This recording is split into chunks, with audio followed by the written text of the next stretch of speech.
Hello everyone, thank you for coming to this event. My name is Wei Feng, I'm from Spring. We are a tech incubator helping startups to raise funds and assist in their space solutions.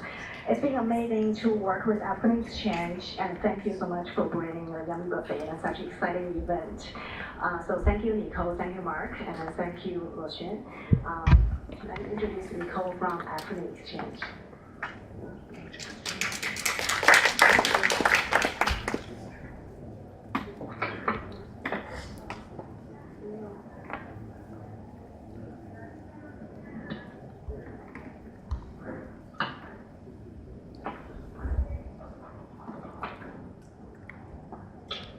Hi everyone, welcome to our event tonight.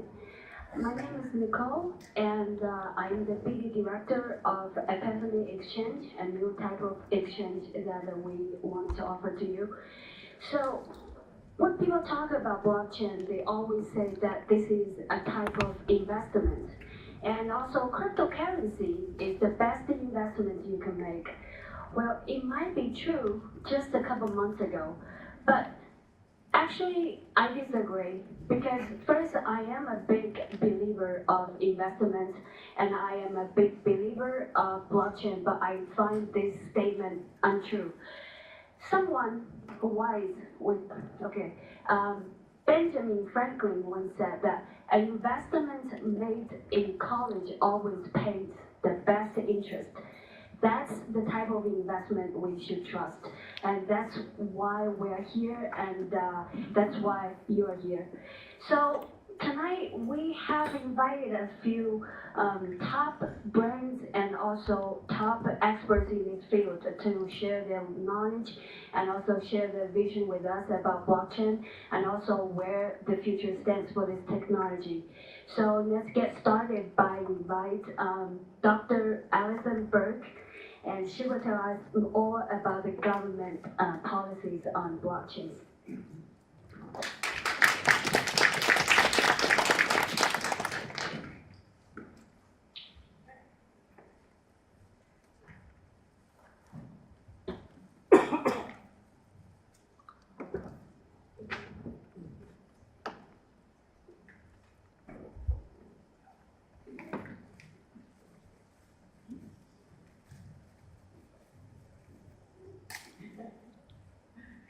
Okay, thanks for coming. I don't know about the top brains experts in this space, but I'm certainly a local expert. I run the Stanford Cyber Initiative, which is part of Stanford University and part of FSI, the Freeman Spokane Institute for International Studies. We are focused on cybersecurity and expanding cybersecurity research across the university. So we were funded and began in 2015 with a grant from the William and Flora Hewlett Foundation. And our mandate is to focus on research that expands and broadens the field of cybersecurity from being just the purview solely of computer scientists to something that has to deal with all of the different disciplines and all the different departments across Stanford. And while that might not be something that is revolutionary now, as we see cybersecurity issues in the news continually, and as we see that cybersecurity has become a problem that many people have to deal with even when they are not trained as computer scientists or as engineers, it was a little bit more of a struggle in 2015 to get the idea that there was a lot of different cybersecurity research going on across Stanford. If you came to someone in 2015 and asked them what Stanford was doing in cybersecurity, there were maybe 2 centers on campus, one at the computer science department and one in the law school that they would point to as being the hubs of cybersecurity research. And the Hewlett Foundation was interested in bringing more people and bringing more voices into the research community for cybersecurity. So initially, we started and we were looking at all of the different possible sectors of society, and we kind of modeled this off of the different departments of government, saying, what are the unique cybersecurity challenges within each of these sectors, and how can research uniquely address them?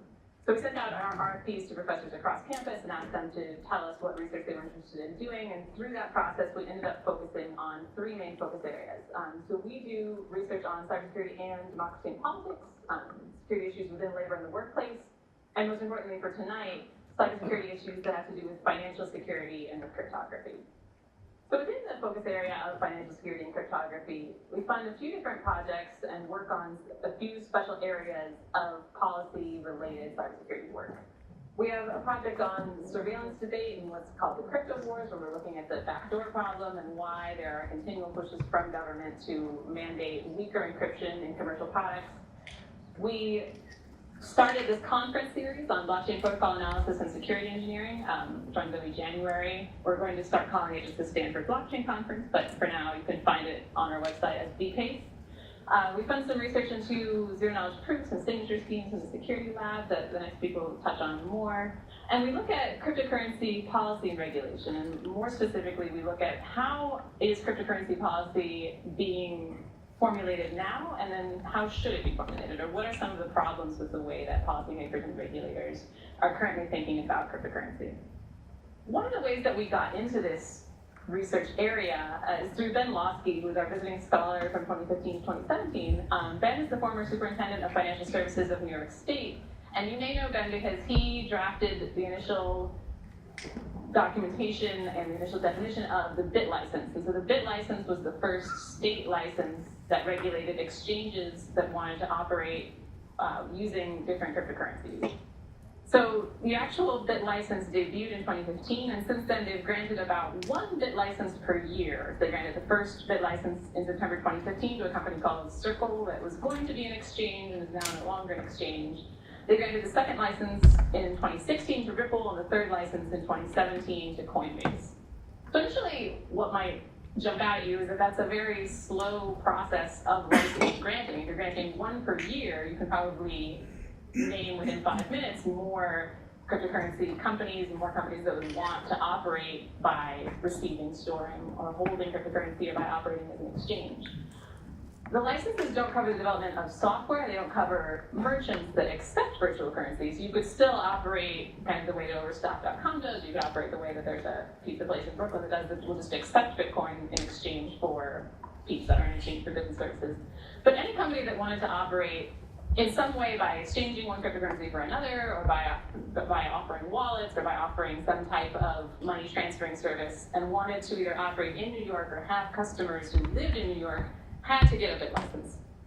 So some of the initial questions that we talked with Ben about, and one of the reasons why we brought him on as our visiting scholar, are, does this kind of licensing system make sense? Are there current licensing structures, for example, for someone to be a money transmitting agent or for someone to register as another type of exchange, that would make sense to kind of grandfather cryptocurrency exchanges in as, or does it actually make sense that because cryptocurrency is a new form of financial asset that we would need a new type of license for a business that wanted to operate the cryptocurrency exchange?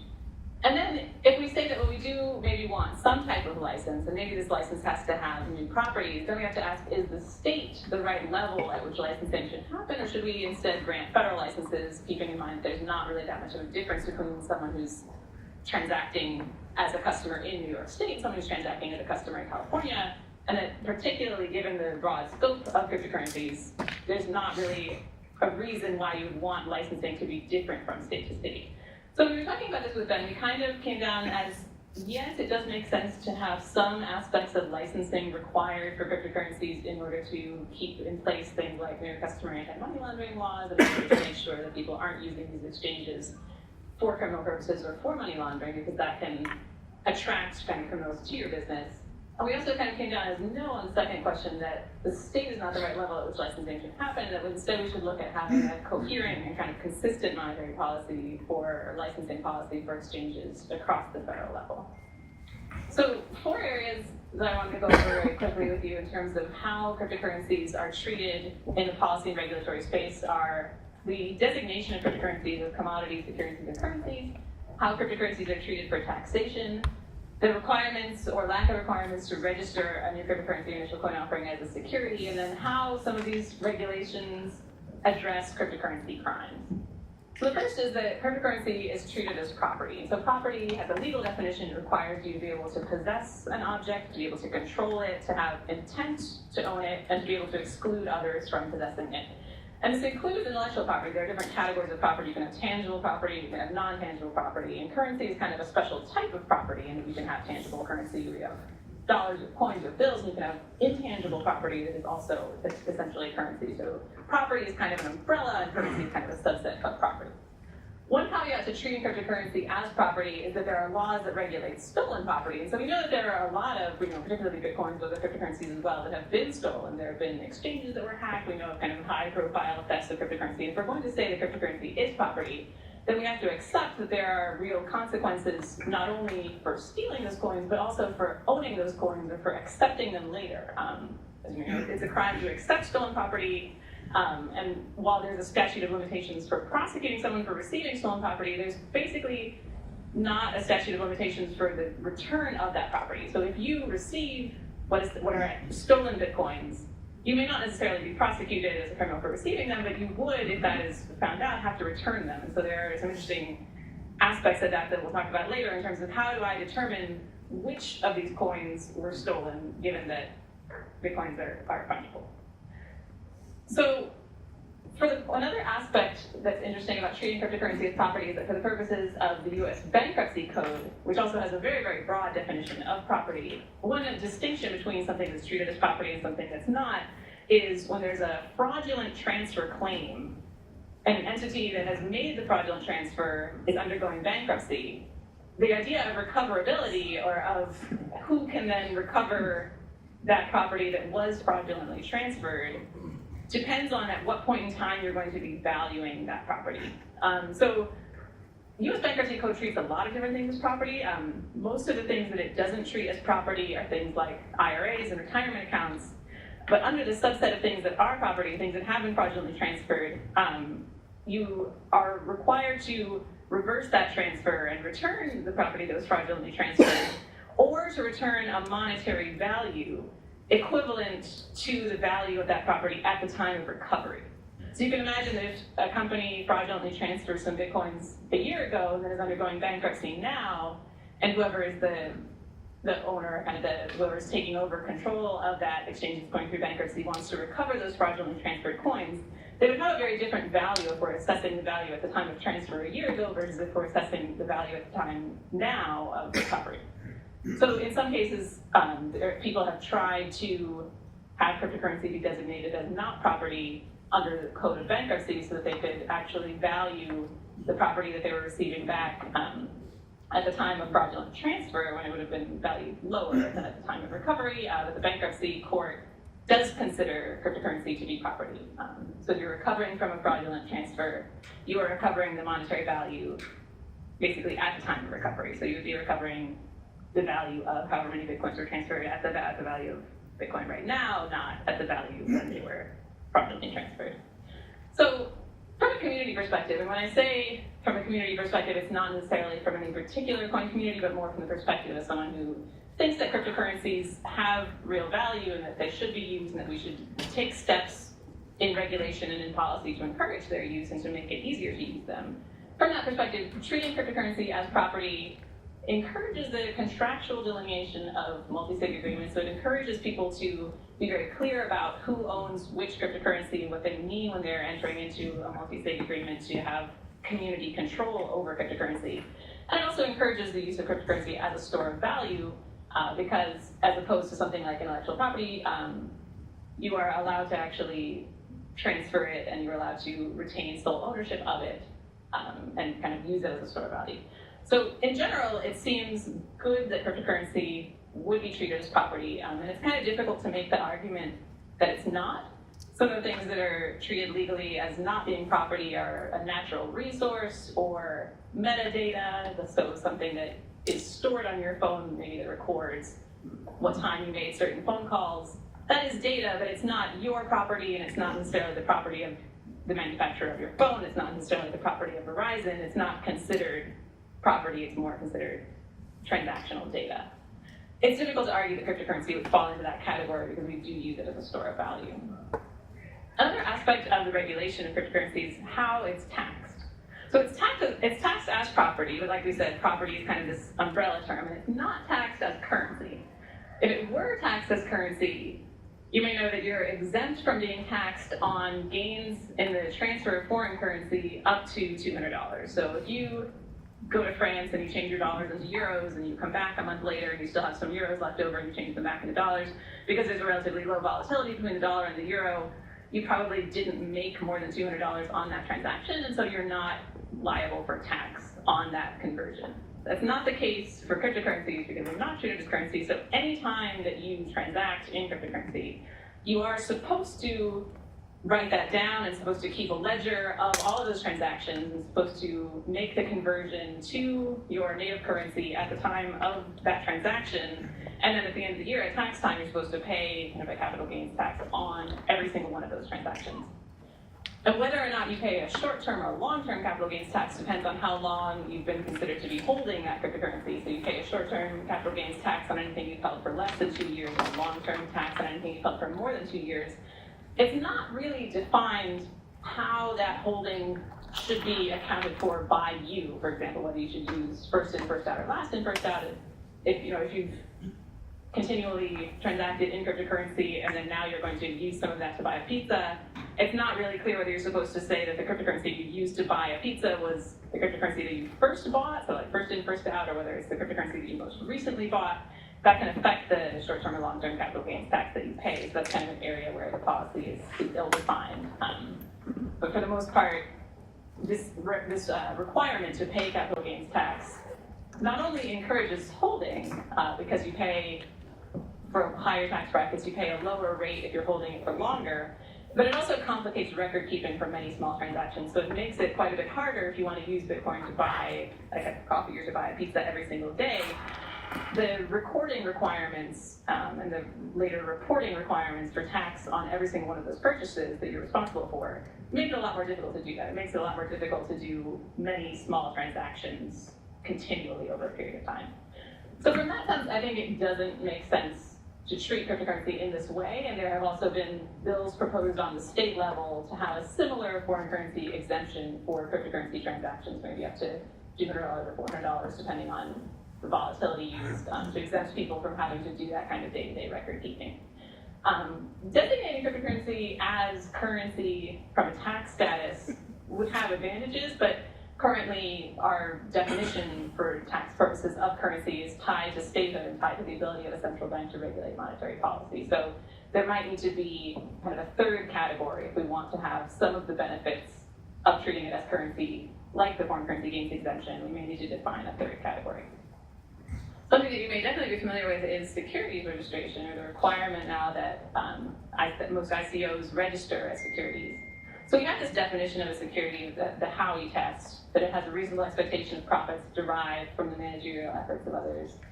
And we know that the SEC, when it registers securities or ICOs, requires quite a bit of information.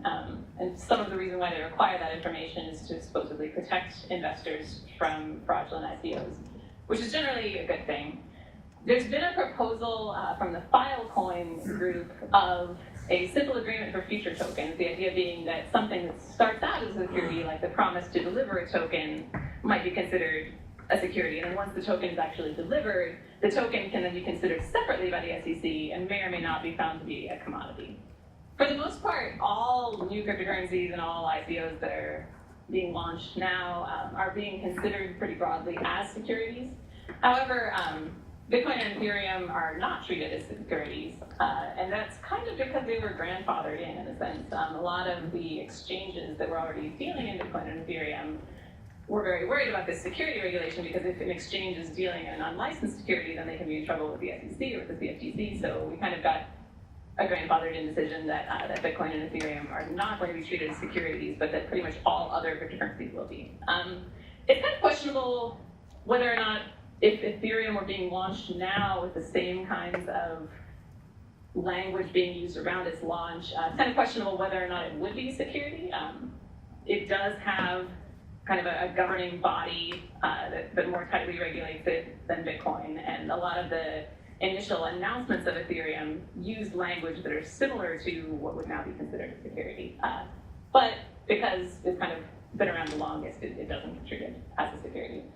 Ripple is having some trouble with this security designation right now, in that they want XRP to not be considered security, and they make a lot of pretty sound arguments that their business does not depend on the actual token XRP, and that actually 2 out of their 3 products don't even use it at all. So they have a pretty good argument as to why it shouldn't be considered a security, because it's not kind of the core focus of their business. But currently, exchanges are holding back from listing it in the same category as Bitcoin and Ethereum because it has not been grandfathered in, and so it's still considered security. So from a community perspective, the non-regulation of ICOs and not requiring that ICOs register as securities has led to a lot of backlash, and some of that backlash is kind of overbroad in terms of banning the trading of all ICOs or restricting ICO and cryptocurrency ads on all online platforms, and basically painting the entire swath or the entire industry with the same brush and saying, well, these are all scams because 87% of ICOs are scams. So from a community perspective, in terms of wanting more people to use cryptocurrency, I do think it's a good thing that ICOs be registered as securities, but I think it requires more specific language and more thinking by the SEC and the CFTC when it comes to something like XRP, when it comes to saying what is the difference really between XRP and between Ethereum when we think about how their respective owners and organizers have launched them and how they're used. And then finally, when we think about cryptocurrency crimes, so exchanges are required to maintain identity records for transactors. These are the Know Your Customer anti-money laundering laws. And this is true for US cryptocurrency exchanges and is being extended in Europe as well to cover hosted wallet providers. For the most part, these rules help enable the taxation of cryptocurrency transactions. They also help prevent against money laundering, and they help kind of give the imprimatur of legality to exchanges. They're also important for tracing stolen cryptocurrencies, like we talked about. When coins are stolen, we have to have some way of designating which coins were stolen, and particularly when they're going through an exchange or when they're going through a coin tumbler, it can be difficult to determine which particular coins should be treated as stolen coins in subsequent transactions.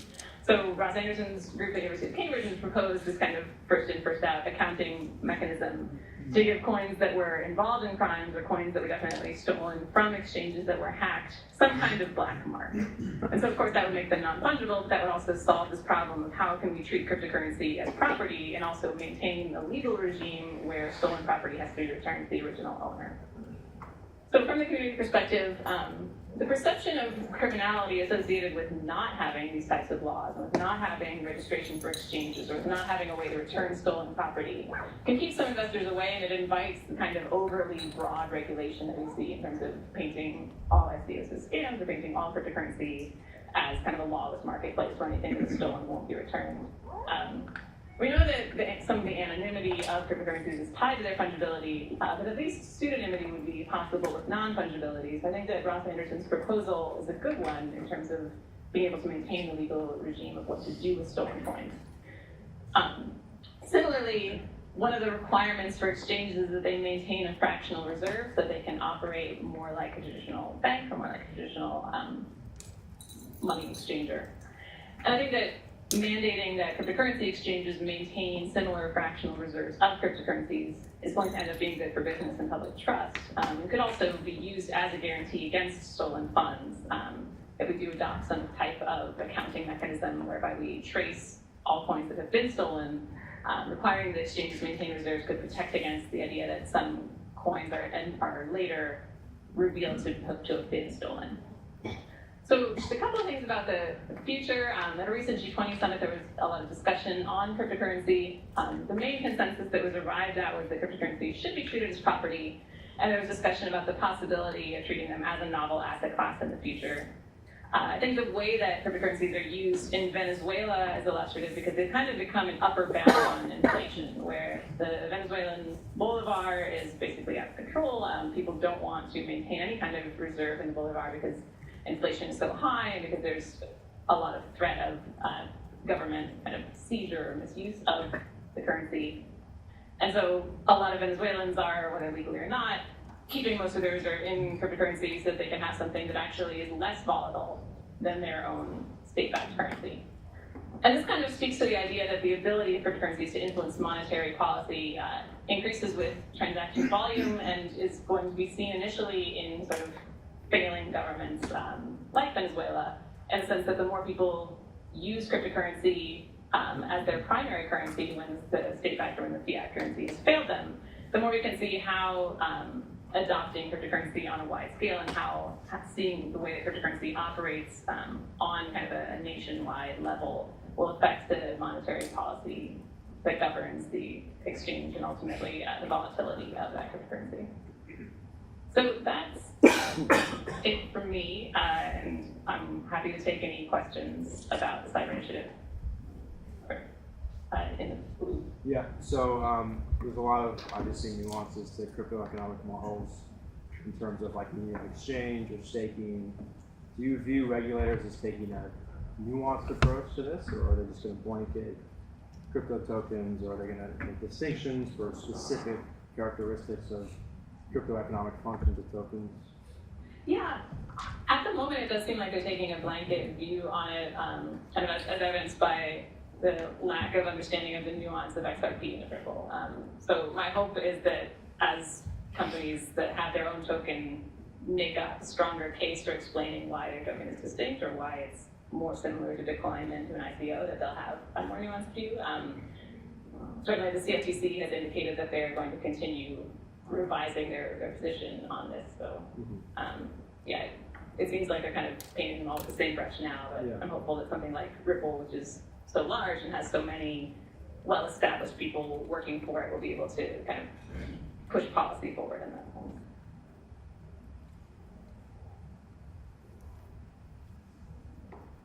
Yeah. Are the cryptocurrencies pegged to the dollar by any chance? No. I mean, Bitcoin and Ethereum aren't.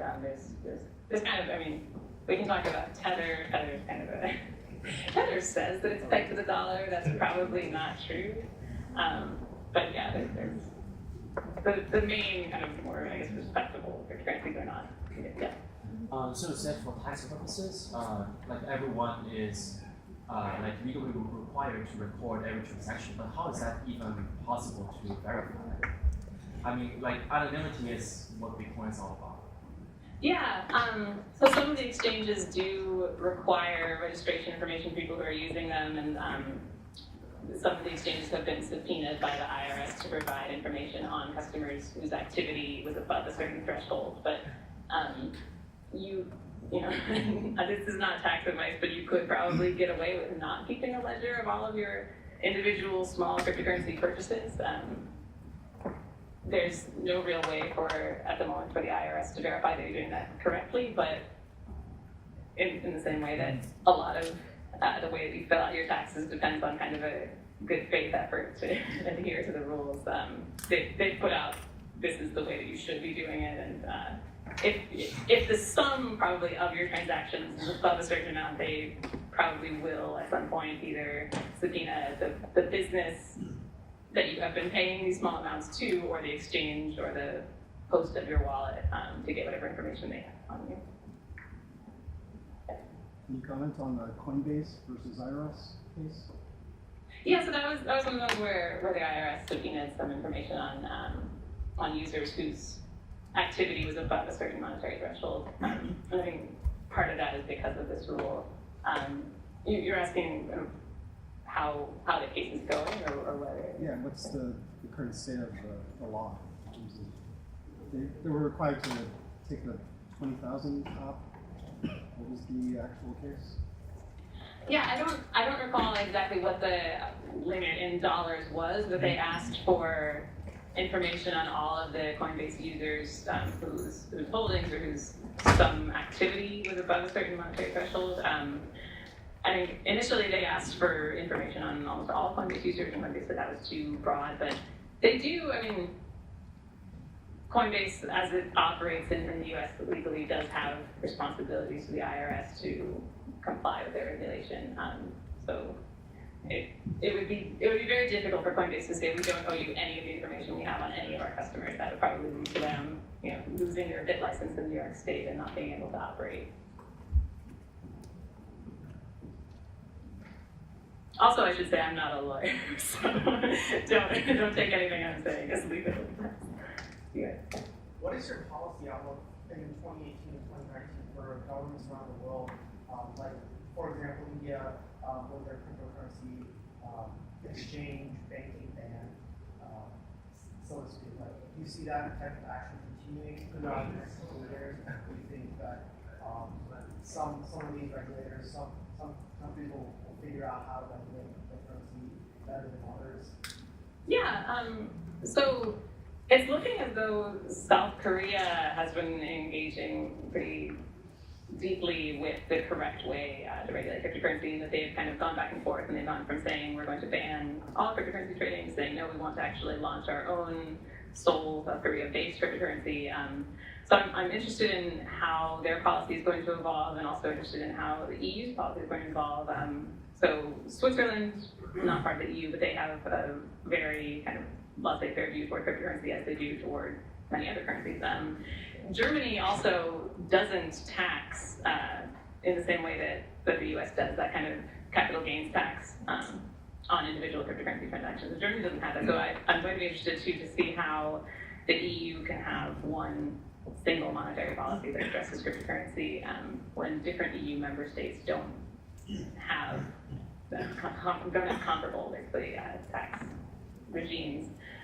In terms of countries that are banning cryptocurrencies outright and banning exchanges outright, I think that more countries are going to continue to do that, and for the most part, it's countries that are a little bit more, I guess, insecure over their own monetary policy or over their own ability to control cross-border currency flows. So if you think of the three regimes of currency, where you have unrestricted trading into and out of other currencies, and you have somewhat restricted trading into and out of other currencies, which is the case for India and for the renminbi, and then you have countries of which I think there's probably just two, Cuba and North Korea, where you're not allowed to trade that currency for any other currency. So they're kind of very restricted currencies. I think that we're going to see the most policy innovation from the first category of currencies, where there's unrestricted trading into and out of other currencies, and the currencies countries in that second category, where they do restrict some of the trading of their currency into and out of other currencies, are going to move more toward just banning outright cryptocurrency, because it really enables your ability to trade into and out of the host currency, and those countries have a particular interest in not letting citizens do that. So,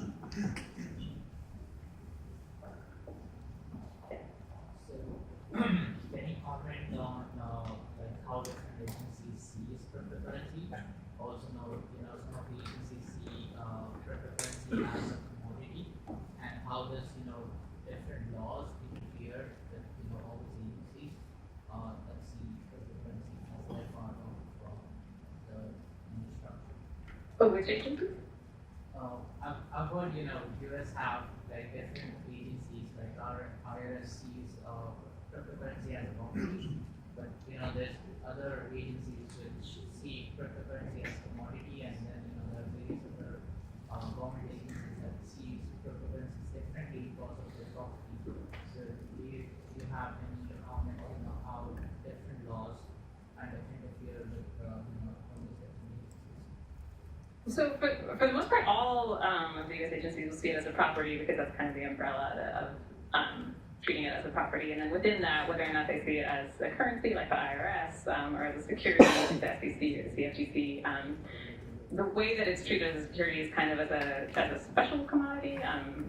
So kind of similar to the way that precious metals are seen as something that can be traded like a security. For the most part, the distinction has to do with taxation and with reporting. So whether it's treated as a currency or whether it's treated as a security, what differs is how you, as a company that wants to launch a token, have to report on it and have to register it. I have no idea how much time I have left. Should I take more questions there? Okay, thanks.